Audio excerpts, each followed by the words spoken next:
Muli na andito na naman si Mr. Pep sa kanyang mga ginagawa sa buhay na simpleng-simple lang naman, na kung saan gagawa na naman tayo ng isang inihaw na labahita, o kaya sa ibang linggo ay naman sa bandang Kabikulan kung tawagin to'y sunguhan. Patuloy-tuloy ko muna siyang ginuguwitan ng ginuguwit-guwitan para matanggal natin yung pinakang laman. Ipapakita ko nga pala sa inyo kung paano siya kakabilis tanggalin yung pinakang balat niya. Patuloy-tuloy ko na nga siya ng sinusunog yung pinakang ibabaw ng balat niya.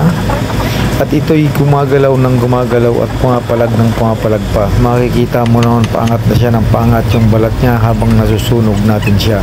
Para sa akin, ito'y yung pinakamabilis kong proseso para matanggal ko yung balat. Ito'y hindi natin isasama sa ating pagkain na pala. Hanggang sa matatapos na nga natin siya.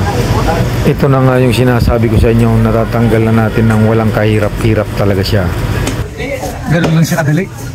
Another one, yung aking tinatanggal naman ng tinatanggal na siya. Natali na namin siya. Ito'y sasampulan natin yung pinakanlaman niya kung gaano nga kasarap tong isda naman na to. Kukuha nga tayo ng kapiraso niya para matikman natin ng lubos yung lasa niya. White meat nga pala siya. Iniwa-hiwa ko muna siya at tuluyan ko na siyang sunugin na naman siya.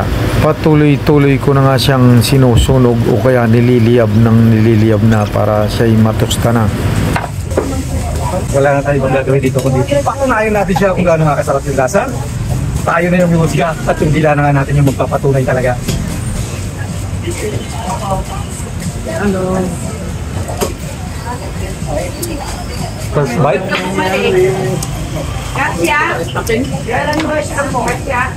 Hindi ganong masarap. Lasahan nga natin ang lubos kung gaano nga talaga kasarap talaga. Second bite, nanamnamin talaga natin kung gaano nga kasarap yung lasa niya. Kung mayroon nga talaga.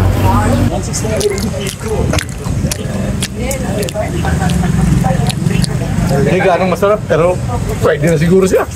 Maraming salamat sa inyong lahat. Babu, hanggang sa muli.